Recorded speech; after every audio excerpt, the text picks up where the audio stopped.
The triangle formed by Reims, Paris and Rouen tells the greatest part of the Lasallian story. Our concern here today is particularly with the city of Rouen. The great adventure really starts in Rouen. First of all, with the conversion of Jeanne Maillefer, de La Salle's relatives, the conversion so vividly described by the biographer Blain.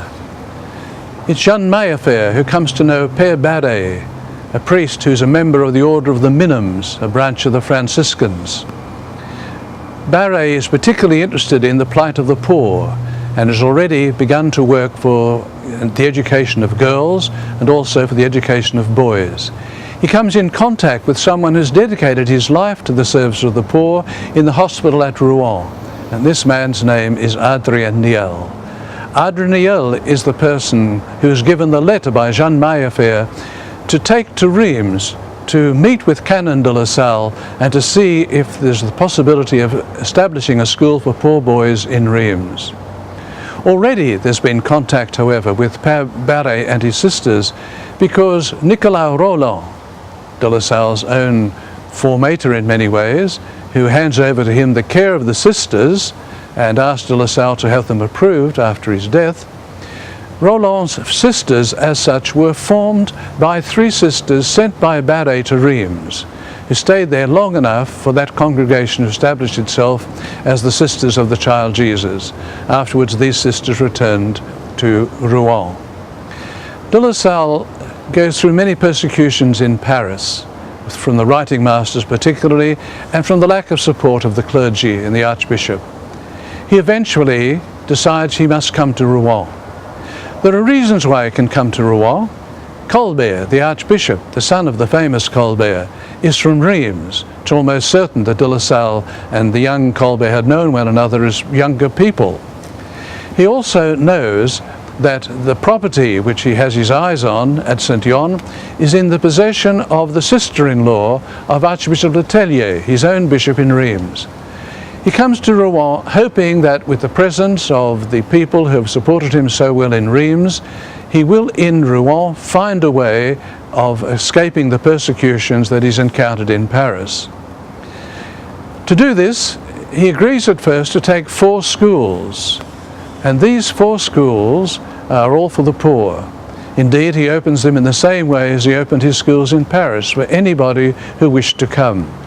Very quickly, however, there is the opposition of the writing masters, and after some struggles, you have the same situation of the schools being open only to the children of the certified poor. The brothers, however, have taken charge of 4 schools, but the price of running these 4 schools is very high. They must also work in the hospital. They must serve the midday meal for the poor in the hospital, and then after school return in the evening to serve the evening meal. This desperate situation goes on for 2 years. It's impossible to continue. And eventually Archbishop Colbert and Poincaré, the member of the Parlement for Rouen, visit de La Salle at the cloister of Saint-Maclou. And there, seeing the work of the brothers, decide that in future the work of the brothers will be sustained by help from the city of Rouen itself. So Saint-Yon becomes de La Salle's headquarters. And it's there that he lives out part of his life. He returns to there after the episode in the south. It's there that he dies. It's there that he's first buried. It's also, as a mother house, going to remain the brothers' mother house until 1771. If it moves, it's because, once again, of opposition, not from the Archbishop this time, but from his Vicar General and the clergy. And it's Brother Agathon, elected after 1777, who eventually moves them from their temporary house of return in Paris to the house in Melun, where eventually the institute is reconstituted until its suppression in 1792. Rouen, therefore, is an essential part of the Lasallian story. The people who figure in it, Barret, is so important as a confessor to de La Salle that the 2 major decisions of de La Salle's life, the first decision not to devote his own money to found the schools but to let them be founded by Providence, and the second decision to give up his canonry and to live with the brothers, are decisions that he owes to the advice of Père Barret. Rouen, therefore, is one of these essential stages in the history of John Baptist de La Salle, but also of his institute.